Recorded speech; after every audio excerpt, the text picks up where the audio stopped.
Shalom everybody, Shavua Tov. We are continuing with where we left off in Likutey Halakhot, section Orach Chaim, the laws of giving thanks, Birkat Hoda'ah, discourse number 6, paragraph 24, which again is based on Likutey Moharan, lesson 24. And before we continue, please, if you like these classes and they've helped you and you feel they can help other people, please share these classes onto your status. Thank you.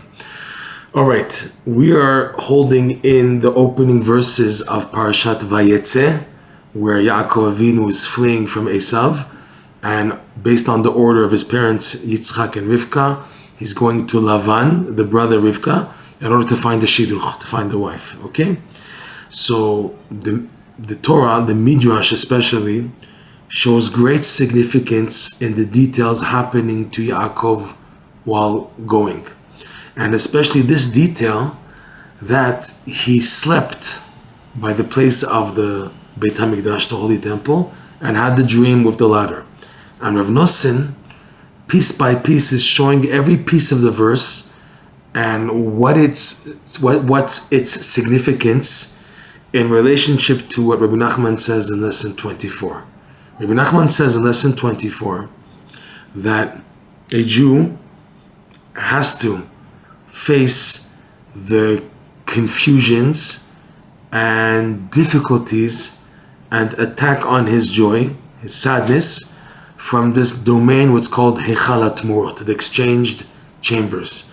The exchanged chambers is also another term for what we go through, the challenges with the evil side in this world. Because Yetzer Hara is always trying to fool us. It's trying to fool us, to make us believe one thing when in reality it's something else, and that's how he's able to break a person and to bring him down. Okay? Rabbi Nachman teaches the way to get out is you have to work on being besimcha, and in particular doing mitzvot besimcha. When you appreciate what you're doing and you see its purpose and its goal, and you're happy because of it, that it's because it's so positive and it's going to bring you forward, this joy elevates you, pulls you out of that exile, this exchange chambers. And the goal is to reach the infinite light. In other words, to reach a higher perception, a clear perception of God due to this simcha. And the normal procedure is that you face what's called the keter. The keter is the preparatory stage, the initial stage before perceiving the infinite light. And the way of the keter is to bounce a person back. And depending on how strong he is in his simcha, he'll properly take that bounce backwards, as opposed to someone who's just after the light and he has the wrong intentions, even if he may have been besimcha, but if now he has ulterior motives and that he wants accomplishment, he wants perception, he wants to expand himself, as opposed to the attitude of emunah, faith and humility. I don't know anything. Hashem, I'm all yours. Whatever you want to do with me. That type of person for sure gets a long way. As long as he maintains that attitude that Hashem, I don't know what's happening and I have emunah. Hashem uses such a person, fills him up with high perception. As opposed to the person who's after the accomplishment, the education, the experience, the knowledge, etc. And he's after that, as opposed to after just coming close to Hashem, he gets pushed back. And when he gets pushed back, they all get pushed back. But such a person, when he gets pushed back, he crashes, okay? So Rav Nosson illustrates how all this is shown in the verses regarding Yaakov Avinu. Since Yaakov Avinu is a forefather for the Jewish nation, so what he goes through, what the Torah tells us about Yaakov Avinu, has major ramifications and representation for the Jewish people as a whole. So Rav Nosson is at the part of the verse, the second verse in the opening of Parashat Vayetze, where it says, this is like a review a little bit, Vayifga b'makom vayalen sham kiva hashemesh. It says, he came to a familiar place, and Rashi says that he came back, he went all the way to Haran, which is in the diaspora, and he said, how could it be that I passed the place where my fathers, Avram, Yitzchak, davened in, and I didn't daven there? In other words, Yerushalayim, he didn't stop in Yerushalayim to daven while on the way from Beersheba to Haran. He didn't daven. So he went back, and Hashem made what's called Kfitzat HaDerech. That's Vayifga b'makom. We went into that in the last two classes. And then the next part of the verse, and he spent the night there. Vayalen sham. He decided to sleep overnight there because the sun had already set. Kiva hashemesh. So the Torah tells us because the sun set, that's why he went to sleep. So in the last class we started explaining the idea of the sun setting, what it represents, and the sleeping. And we went into that because it's such a difficult task of doing the clarification, elevating the holy sparks trapped in the exchange chambers.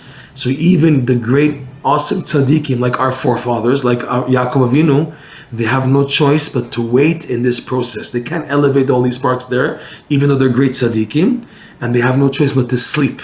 Sleep meaning to spend time there. So now Rav Nosson adds to this more details. Rav Nosson says like this now. Gam vayalen sham meramez ala galuyot. Another point, this point of Yaakov sleeping there, because sleep is considered something negative. Sleep is like a delay. We need to sleep. Let him move, let him advance. Why is he stuck there that he had to sleep there? Besides the pshat, meaning that because the sun set. But the idea of sleeping is not something good. And the Midrash points this out. So Yalin Sham hints to the exiles. Exile is considered sleep mode. Sleep mode is the exiles, okay? Like our sages bring down in the Midrash Rabbah, chapter 68, okay, section 13. The Midrash there takes this verse, right? Every word of these verses, Vayetze Yaakov, Miber Shava, Vayelech Harana, Vayifga Bamakom, Vayelen Sham, the Midrash takes each piece and relates it to another verse from a book of the prophets, which ties it into being in exile. So like Vayetze Yaakov, so it uses the word Vayetze, that it's found in another verse in the prophets that talk about being in exile. And then Miber Sheva, what's the idea of Be'er Sheva? Vayelech Harana, as like anger, Hashem's anger. So the Midrash brings verses there. So then Vayifga b'makom vayalen sham kiva hashemesh, and he slept there because the sun set. So it's the Midrash. Let's take a look at the Midrash here that Rav Nosson is referring to. The Midrash says on the words vayalen sham kiva hashemesh that it's related to a verse from Jeremiah about the exiled in Bavel. In Jeremiah, Yirmiyahu, chapter 15, verse 9, Umlela yoledet hashiv'a v'chule. So he explains, the whole verse is like this. So Vayelen Sham Kiva Shemesh, they explain this. Ki shak'a shemesh hatzlachatam she'Yisrael. In exile, the sun of success of the Jewish people set down. K'mo shenemar al Yisrael b'hagolim, like it said, like Jeremiah says about the Jews who were exiled. Umlela yoledet hashiv'a, the poor lady who gave birth to the seven, nafcha nafsha, and she expired, her soul expired. Ba'a shimsha, and her son set. In other words, it's like sleep, like a death type of sleep. That's how the Midrash connects to Vayalen Sham Kiva Shemesh as referring to exile. And that's the verse the Midrash uses to make that connection. So it's something sad. It's something which is expressing exile, and that the sun of Hatzlacha is setting for the Jewish people in exile. So Rav Nosson is saying that this is the idea of sleep. That's a reference to Galut, exile. Because Rav Nosson explains what's the connection of exile and the exchange chambers. So watch this. Ki misham kol hagaluyot shebaim al yedei kilkulei hadorot she'enam mevarerim karaui mechalei atmurot. From not properly elevating the simcha and holiness and mitzvot from the exchange chambers, from this itself comes exile. Exile comes about because we were sent a mission. Every time in Jewish history, we're sent a mission to work on elevating the good trapped in the exchange chambers. And when the Jewish people don't do that, so then this, Rav Nosson says, is what's called exile. This leads to exile, that we're stuck there. We can't get out. You can't get out. Even if you wanted to, you can't get out. Even if you try to do mitzvot b'simcha, it still doesn't help the situation, the scenario of exile. You're still stuck in exile. You may be personally doing good things, but it's good things within the cup of exile. You're still in exile. You're doing good things, but it's still in exile, okay? So he explains like this. From there come all the exiles.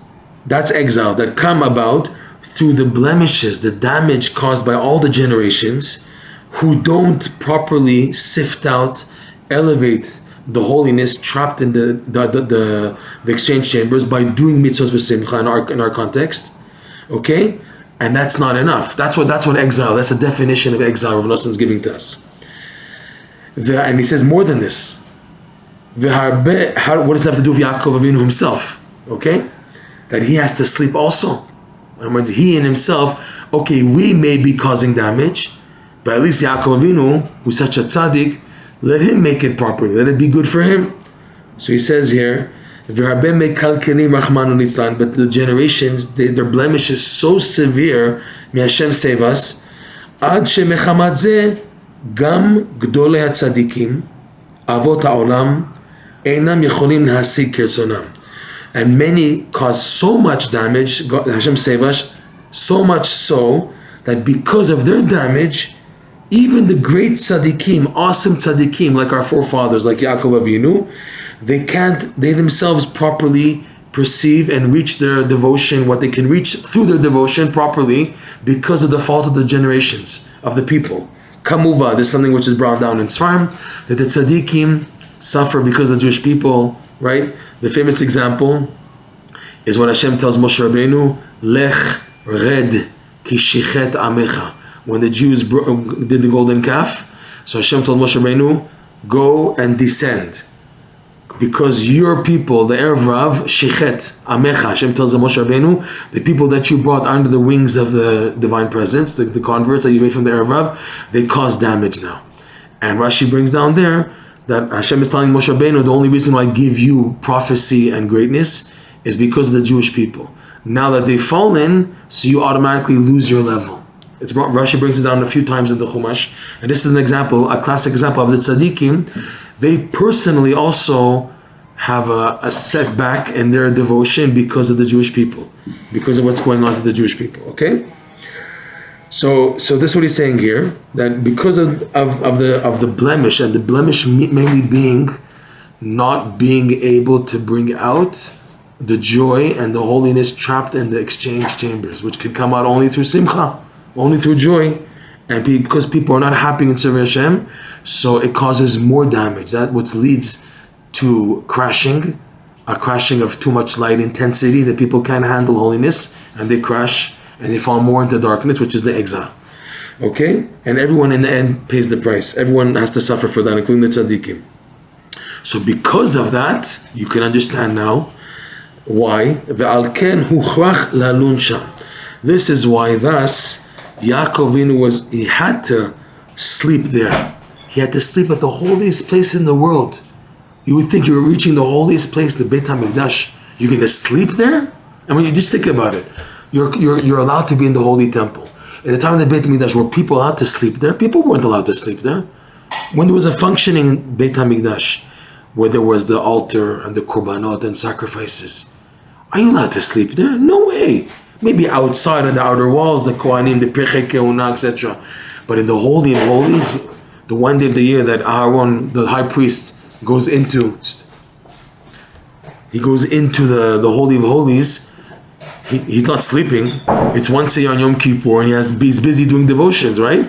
No way sleeping in such a holy place, and yet Yaakov slept there. Why? He had to sleep there. When you think about it, just think sleeping if you were told this is the place of the Kodesh Kodashim and you're going to sleep there, no way. What is sleep? Bechinat shena ubitul, the idea of sleep, which is a type of nullification, self-nullification.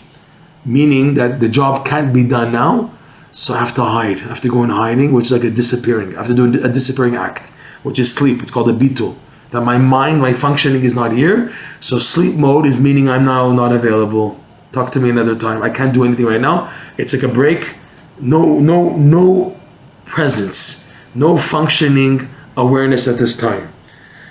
Why? Because it takes time. He had to go into sleep mode, nullification mode, Yaakov Avinu, ad shevarer karaui v'yavo limvukashav, until he's able to properly and enough clarify and sift out enough holy sparks, even associated to Yaakov Avinu, such a tzaddik. He had to wait and wait and nullify himself and be in this waiting process of sleep and nullification, and then coming out of it to get more strength and to continue.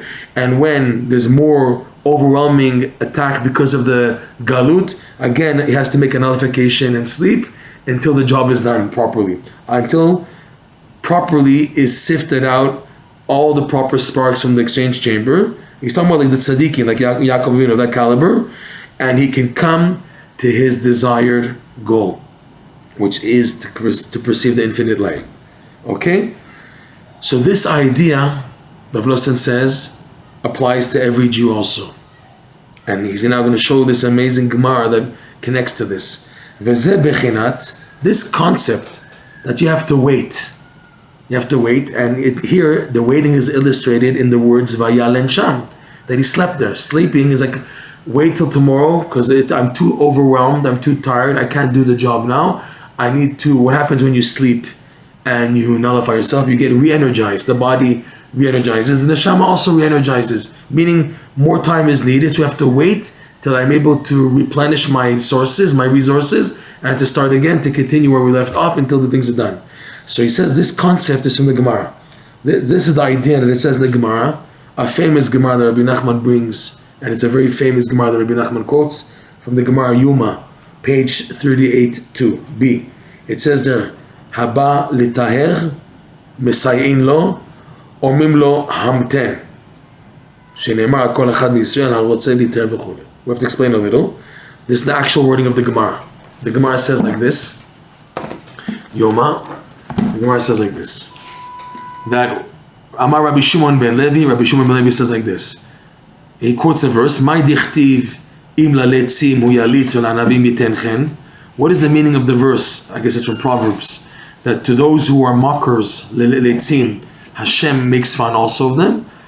V'lanavim yitenchen, and to those who are humble, Hashem gives charm, He gives grace. So it's like this, Bali tameh potchin lo. Someone who wants to make himself impure, they open the door, potchino, you're free to go. You want to make yourself impure? The door is open. Baletaher misayinoto. And someone who comes to make himself pure, the Gemara says misayinoto, they help him. They help him out for that. You get help. In other words, you want to make yourself impure? The door is open. Do it yourself, but the door is open. We're not stopping you, but we're not helping you. But someone wants to purify, we'll not only open the door, we'll also help you in doing that. And then the Gemara continues, Tana Dvei Rabbi Shmuel, they said from the Beit Midrash of the study hall of Rabbi Shmuel the following, Mashal le'adam shaya mocher neft ve'alfar sebon. And this can be compared to an analogy of a person who sold kerosene, which stinks, type of a gas, a diesel, right? And a farsemon, which is a very pleasant smelling perfume, fragrance. So balim dod neft, the person, the customer wants to buy kerosene. The seller says, Omer lo medod atal atzmecha. It stinks. Here, help yourself and self-serve. I'm not going to help you in this. You can do for yourself. Balim dod farsemon, but the person now wants to buy this fragrance, this nice smelling perfume. The owner of the store, Omer lo, hamten ad shem dodimcha. Wait for me to finish what I'm doing in the middle of other customers, whatever, and I will measure with you. I'll help you out in taking out how much you want because I want to smell the fragrance. So the Gemara learns that what's the idea? That's what the Gemara says. Someone who comes to purify himself, they help him. So what's the help? That they say, the heaven says, wait, and we'll do it together. I'll help you because I like the fragrance of your good deed. So heaven is saying, Hashem is saying, wait, so I can do together. So Rabbi Nachman points out something that people don't point out in the Gemara. It says hamten. The owner, in the analogy, the mashal and imshal, Hashem is like the owner, or heaven, the heavenly court.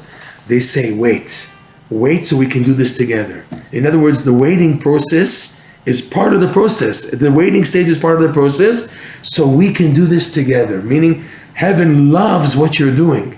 You're doing something good, so the part of the process is wait. And this is what Rav Nosson is pointing out here. Okay?